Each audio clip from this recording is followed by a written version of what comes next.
C'est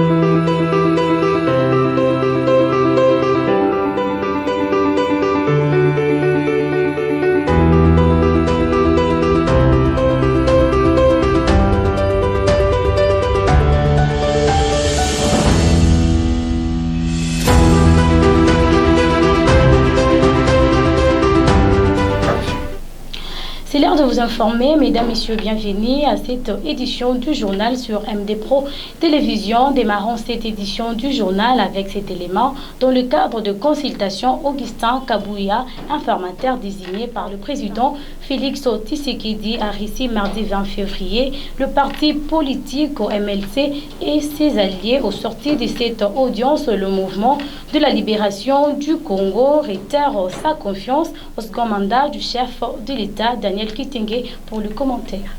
Les mouvements de la libération du Congo MLC et ses partis alliés ont rencontré mardi 20 février 2024 l'informateur Augustin Kabouya, sous la conduite de leur président Jean-Pierre Bemba. Au sortir de cette audience, l'actuel ministre d'État en charge de l'environnement et porte-parole de la circonstance de la délégation MLC APA, F. Bazaïba, a répondu aux préoccupations de la presse en ces termes. La rencontre d'aujourd'hui a été juste une formalité constitutionnelle à respecter.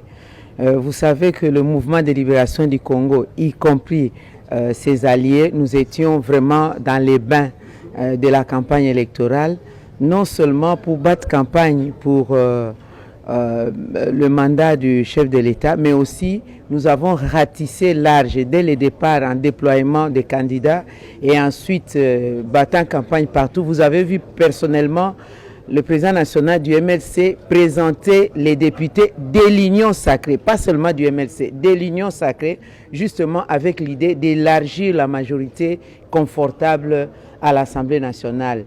Il en sera ainsi, parce qu'on a battu aussi campagne pour les députés provinciaux, il en sera ainsi aussi au Sénat.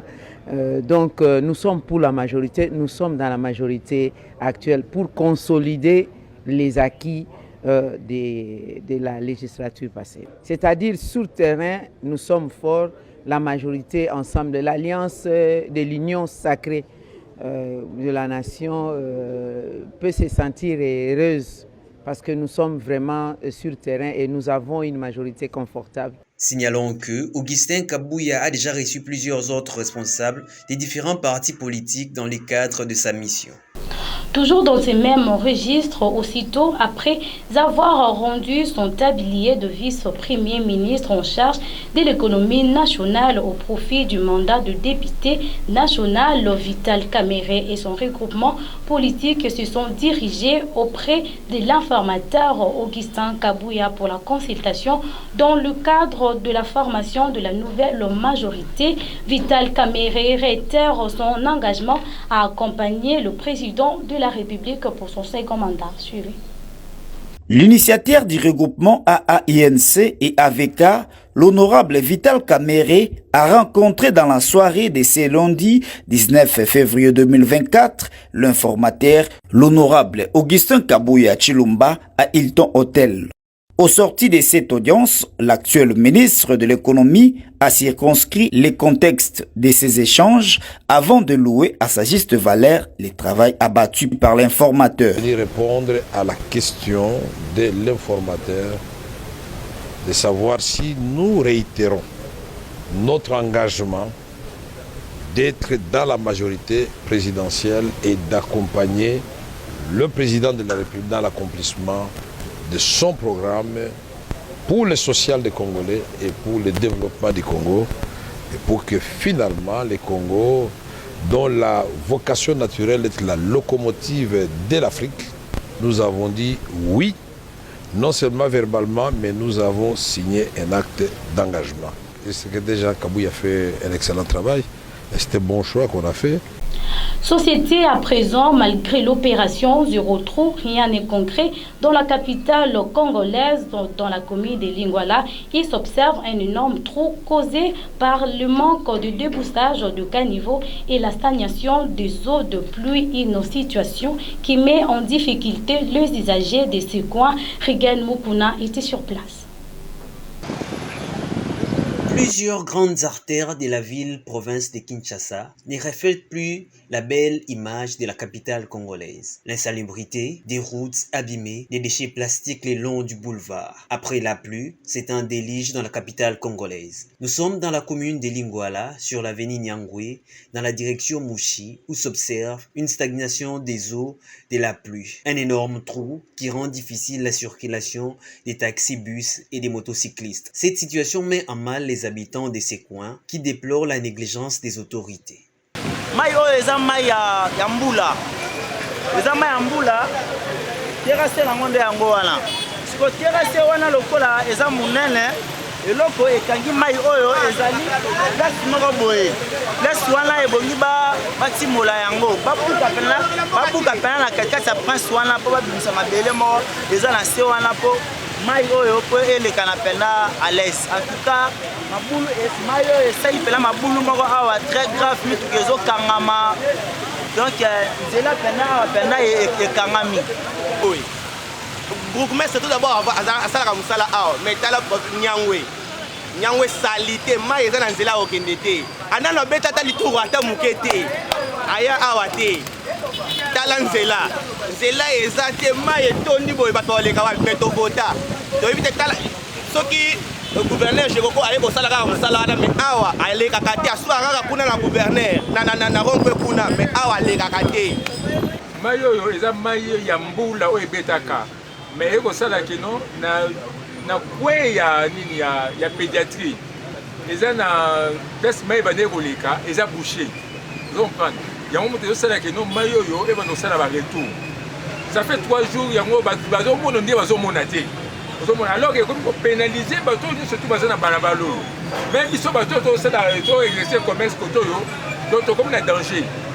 Un appel est lancé aux autorités compétentes de venir en aide aux habitants de ces coins. Information dans nos provinces, après avoir lancé officiellement le travaux de construction du stade Joseph Kasavubu ex-Sokol, le gouverneur de ville, le docteur Guy Bandou, a échangé tour à tour avec plusieurs organisations de la ville de Boma. Il s'est rendu par la suite à l'hôpital général de Boma pour palper du doigt l'état de lieu de cette grande formation hospitalière où il a posé un geste généreux en payant le facture de 48 indigents morts mais longtemps placés dans la morgue. Suivez. Au cours de son bref séjour de travail dans la ville historique de Boma, après avoir lancé officiellement les travaux de construction du stade Joseph Kasavubu ex-Sokol, le gouverneur de province Dr Guy Bandou Ndungidi a échangé tour à tour avec plusieurs organisations de la ville. Il a commencé par la délégation de l'entente urbaine de football de Boma. Le premier sportif de la province les a rassurés de son accompagnement pour le bon déroulement du championnat local. Dengue excellence à Yambibiso, on ne s'attendait pas à surprendre Bisso. En conclusion, nous avons compris, de comprendre que vraiment excellence dans le monde du sport. Tout ça qui n'a pas inquiété de belé, tout le championnat IBM, mais excellence à CDC, inquiété nous c'est outil nabiso. Vraiment tout c'est payé. Ensuite, le chef de l'exécutif provincial a eu un tête-à-tête avec la société civile ainsi que l'équipe des experts du projet en exécution dénommé Boma Ville Durable. Et pour lier l'utile à l'agréable, les conditions des établissements sanitaires ne pouvaient nullement échapper le patron de la province. Le docteur Guy Bandou a prêté l'oreille attentive au médecin directeur de l'hôpital général de Boma, docteur Joséphine Koua Banyangomuka, qui a étalé les défis auxquels l'hôpital public fait face. Il était prévu dans l'agenda du gouverneur de province de palper du doigt l'état des lieux de cette grande formation hospitalière. À l'issue de sa visite, le gouverneur de province a payé les factures de 48 indigents morts, mais longtemps placés à la morgue. Un geste généreux et héroïque salué par l'ensemble du personnel de cet hôpital. Aujourd'hui, j'étais directement avec le gouverneur. J'ai eu un entretien, comme il est papa, il est médecin, il est le 01 de la province. Il nous a dit qu'il doit vivre les faits, il doit palper du doigt. Il est venu à l'hôpital général. Nous sommes entrés à la morgue, jusque là où il y a le corps. Nous avons fait une tarification forfaitaire qui s'élève à plus ou moins 9 660 000. Le gouverneur a promis d'enterrer les corps Donc je suis convaincu qu'avec notre gouverneur, nous irons loin parce qu'il nous a promis aussi, tant soit peu, de réhabiliter l'hôpital. Une fin de semaine bien remplie pour le gouverneur de province qui montre une fois de plus sa détermination à améliorer la situation socio-économique de cette ville historique. Toujours dans nos provinces, lutte contre l'insalubrité à Lubumbashi, le maire Kazembe Choula mobilise ses équipes même la nuit pour découdre le travaux de nettoyage de la ville par les brigades nocturnes et assurer la perfection. De déchets ramassés sont amenés vers le dépotoir. Suivez. C'est un dimanche sans repos pour l'autorité urbaine. Martin Kazembe Choula tient mordicus à la salubrité de son entité. Il est 22 heures passées. L'homme est sur le terrain pour superviser les travaux de nettoyage de la ville. La brigade nocturne d'assainissement de la ville est à pied d'œuvre. Des tricycles sont mobilisés pour le ramassage des déchets vers les silos de transit avant l'évacuation vers les dépotoirs par la brigade diurne. C'est un travail qui se fait au quotidien par 2 équipes qui travaillent de manière rotative. Les résultats sur le terrain est palpable. La propreté est visible sur les axes principaux notamment Sendwe, Maniema, Likasi, Lumumba, Mwero, Lomami et sur la chaussée Mzee Laurent Désiré Kabila. Martin Kazembe Choula est plus que satisfait du travail abattu par les agents commis à l'assainissement. Il s'est fait aussi passer ici pour un cantonnier. Avec la brigade nocturne, le travail évolue très bien. Et surtout que nous avons lancé l'opération de marché pirate zéro.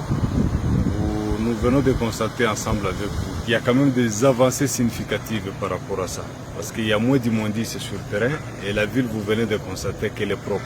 Nos cantonniers continuent encore à travailler et le message que nous lançons à toute la population louchoise, c'est s'abstenir à exercer des activités de marché pirate. Parce que c'est ce qui nous amène des saletés, des immondices chez nous dans la ville de Lubumbashi. Donc pour cela, nous n'allons pas reculer. Parce que les 300 éléments de la PNC que nous avons mobilisés sont aux aguets et ils sont très motivés par rapport à ça. Nous devons nécessairement lutter contre le marché pirate. C'est ce qui nous amène à l'insalubrité. Pendant que les travaux s'exécutent à la grande satisfaction de tous, un agent commis à la garde du dépôt pharmaceutique Kato Pharma, dépourvu des lieux d'aisance, est surpris en train d'uriner devant un arbre, juste à côté du bâtiment Les Châteaux. Le maire ordonne sur les champs son arrestation et la fermeture au petit matin du dit dépôt pharmaceutique situé à l'angle des avenues Sendwe et Mwero.